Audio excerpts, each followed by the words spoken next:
بسم اللہ الرحمن الرحیم۔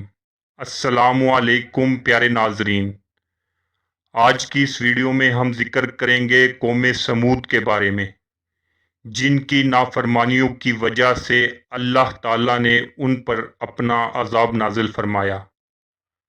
سمود عرب کا ایک قبیلہ تھا۔ یہ لوگ سمود بن رام بن سام بن نوح علیہ السلام کی اولاد میں تھے اور شام کے درمیان سرزمین حجر میں رہتے تھے۔ سمود کے لوگ طویل القامت اور قصیر العمر تھے۔ سب پہاڑوں میں بڑے بڑے عالیشان محلات بناتے رہتے۔ 18 مربع میل میں یہ قوم پھیلی ہوئی تھی۔ دولت و قوت اسے میسر تھی۔ دیار سمود میں پانی کی بڑی قلت تھی۔ لوگ دریا کے نہ ہونے کے باعث کنویں کھود کر پانی حاصل کرتے اور زراعت کا کام سر انجام دیتے تھے۔ اس کے علاوہ ان کے پاس صرف ایک چشمہ تھا جو ضرورت کے اعتبار سے ناکافی تھا۔ سمود کے لوگ اعلیٰ محلات بنوانے کے بڑے شوقین تھے۔ وہ تجربہ کار اور ماہروں کو بلواتے، عمارتیں تیار کرواتے۔ آہستہ آہستہ وہ لوگ شوق سے اپنے خداؤں کی سنگین مورتیاں بنوانے لگے اور ان کی پرستش کرنے لگے۔ حضرت صالح علیہ السلام کو قوم سمود کی طرف بھیجا گیا۔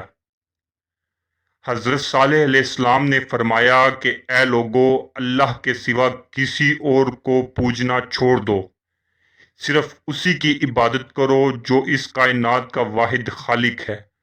اس کا شکر ادا کرو اور غرور سے باز رہو۔ اس دعوت کے بعد قوم کے سردار نے حضرت صالح علیہ السلام سے معجزہ مانگا اور عرض کی، اگر آپ سچے نبی ہیں تو پہاڑ کے اس پتھر سے فلاں فلاں صفات والی اونٹنی ظاہر کر دیں۔ آپ نے اللہ سے دعا مانگی، سب کے سامنے پتھر پھٹا اور مخصوص صفات والی اونٹنی نمودار ہوئی اور پیدا ہوتے ہی اپنے برابر ایک بچہ جنا۔ یہ معجزہ دیکھ کر سردار تو اپنے خاص لوگوں کے ساتھ ایمان لے آیا، جبکہ باقی لوگ اپنے وعدے سے پھر گئے اور کفر پر قائم رہے۔ حضرت صالح علیہ السلام نے اونٹنی کے بارے میں فرمایا کہ تم اسے تنگ نہ کرنا، اسے اس کے حال پر چھوڑ دو، اسے برائی کی نیت سے ہاتھ نہ لگانا، نہ مارنا، نہ ہانکنا اور نہ قتل کرنا، ورنہ تمہیں دردناک عذاب پکڑ لے گا۔ اس اونٹنی کی پیدائش سے حضرت صالح علیہ السلام کے کئی معجزات ظاہر ہوئے۔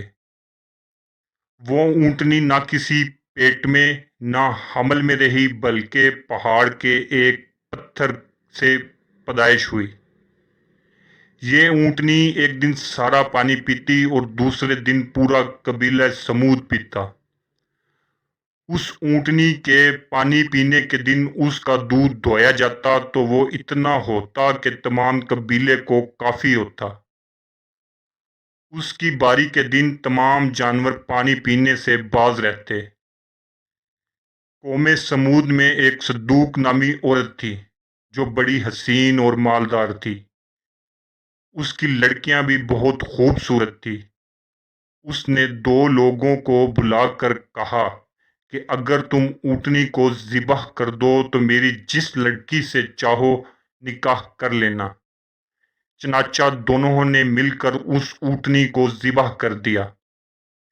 ایک نے ذبح کیا اور دوسرے نے ذبح میں اس کی مدد دی، اور پھر حضرت صالح علیہ السلام سے کہنے لگے، اگر تم نبی ہو تو ہم پر عذاب لے آؤ۔